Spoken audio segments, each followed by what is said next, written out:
بہت بڑے عالم دین تھے. کہتے ہیں کہ میں مجلس پڑھ کے نکل رہا تھا، پرانا دور ہے، کہ مجلس پڑھ کے نکلا تو راستے میں مجھے ایک شخص ملا جو نشے کی حالت میں تھا، اور اوباش اور اس طرح کے بدماش لوگ ہر جگہ ہوتے تھے. تو وہ مجھے مل گیا. کہا شیخ ہمارے لیے بھی روزہ پڑھو، یعنی مصائب پڑھو. تو اس نے بولا بھائی مصائب اور مجلس پڑھنے کی جگہ ہوتی ہے، تم مجلس میں آ جایا کرو جہاں میں پڑھتا ہوں. کہا نہیں ہم تو آ نہیں سکتے، اب ہم جیسے لوگ کہاں مسجد میں آئیں گے، کہاں اسے نہیں. کہا نہیں تم آؤ. کہا نہیں. کہا اچھا پھر کہیں رکھو تو میں آ جاؤں. کہا نہیں یہیں پڑھو. اب آدمی ویسی دوسری کیفیت میں تھا. وہ مولانا نے کہا پتہ نہیں کیا ہی نہ ہو جائے. کہا اچھا دیکھو مجلس یا مصائب پڑھنے کے لیے ایک شرط ضروری ہے. کیا؟ کہا کرسی ہو، ممبر ہو، تقاضا ہے. انہوں نے کہا کہ ایسی بات کروں تاکہ یہ مجھے جانے دے. اللہ اکبر. وہ شخص خود جھک گیا. کہا شیخ میں ممبر ہوں، میرے اوپر بیٹھ کے پڑھو.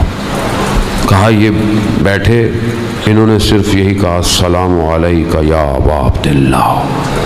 کہا وہ کانپنا شروع ہوا. کہا میں نے دوسرا سلام کیا، اس کی کپ کپاہٹ بڑھتی گئی. تیسرے سلام تک اس نے گر گیا. میں نے بھی کہا کہ ختم. کہا بس شیخ. کہا میں تمہیں چھوڑ آتا ہوں. کہا نہیں میں چلا جاؤں گا. کہا نہیں تو اگر تمہیں کوئی تکلیف نہ دے میں تمہاری حفاظت کرتا ہوں تمہیں تمہارے گھر تک. عالم دین کہتے ہیں میرے دروازے تک آیا. جو سمجھ گیا بس او گیا. وہ شخص جو نشے میں تھا کہتا ہے شیخ ایک سوال پوچھوں؟ کہا. کہا شیخ یہ بتاؤ ممبر حسین جہنم میں جلایا جائے گا؟ اللہ اکبر. عالم دین کہتے ہیں کہ نہیں تم نہیں جلائے جاؤ گے، تم تو امام سے محبت کرتے ہو. بس یہ معرفت ہے. ایک آپ کا رویہ بدل دیتا ہے. اب ہمارے جیسا خدا نہ خواستہ کوئی ہوتا بھائی چلو اپنا کام کرو تم کہاں، اور نہیں. اس لیے تو علماء کا احترام کرنا چاہیے. ذہن محترم کس طرح انہوں نے معاشرے کو اڑایا، کتنی معرفت تھی اس کی. کہ کہا ممبر امام حسین کیا جہنم میں جلایا جائے گا؟ نہیں. عزیزان محترم اپنے نگاہوں سے لوگوں کو مت دیکھا کریں. وہ کریم ابن کریم ہے. ادھر گڑ گڑائیں، ادھر تڑپیں کھڑے ہو کر مولا میں گناہگار، میں خطاکار، لیکن آ گیا ہوں. کہاں جاؤں میں؟ آپ نے تو بلایا میں یہاں آیا ہوں. آپ نے نہیں بلایا ہوتا تو میں پتہ نہیں کہاں ہوتا. اب جب آ گیا ہوں تو کہاں جاؤں میں؟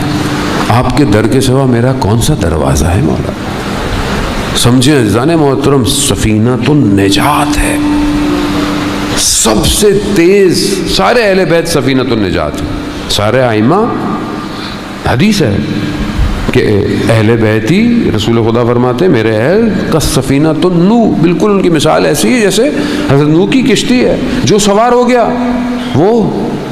لیکن امام حسین علیہ السلام کی کشتی سب سے تیز ہے، سب سے تیز ہے. ایک دفعہ یا حسین کہہ دو بس. اس نام میں ہی پروردگار نے ایسا کچھ رکھا ہے کہ آپ سارا سال کچھ بھی کرتے رہیں، فرش عزا پہ آئیں آپ کی آنکھ سے آنسو آئے گا. رونا آسان تھوڑی ہے، کوئی رونا آسان ہے. اپنا بھی لوگ مر جاتے ہیں، بعض اوقات روتا نہیں ہے آدمی. وہ بھی آپ روز رو رہے ہیں 2 مہینہ 8 دن. میں تو خود اپنے آپ کو دیکھتا ہوں کہ میں ایک مجلس پڑھی، کبھی دن میں 2 ہیں، کبھی کہیں زیادہ ہیں. مجھے خود سمجھ میں نہیں آتا یہ کیسے ہوتا ہے. یہ کون ہے جو کروا رہا ہے؟ یہ کون ہے جو رلوا رہا ہے؟ ہمیں آسان نہیں ہے رونا. پورا پروسیجر ہے. اگر آپ میڈیکلی دیکھیں آنسو نکلنا پورا پروسیجر ہے. یعنی جذبات احساسات کا ہٹ ہونا, دماغ تک پہنچنا, پھر دماغ کو آرڈر دے, آنکھوں کے اندر کیفیت پیدا ہو اور جھوٹے بھی آنسو نہ ہو, یہاں سے آنسو نکل رہا ہو, یہاں سے آنسو نکل رہا, یعنی کوئی دل کے اتنا قریب ہے. کتنے خوش قسمت ہیں. اس لیے تو روایت ہے جو آنکھ امام حسین کے لیے گریا کرتی ہے وہ آنکھ قیامت والے دن خوشحال ہوگی. امام حسین آپ نے کیا کیا ایسا, کیا کیا ایسا.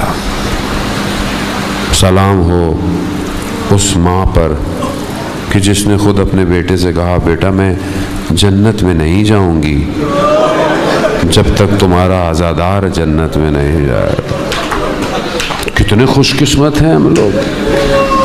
اللہ اکبر.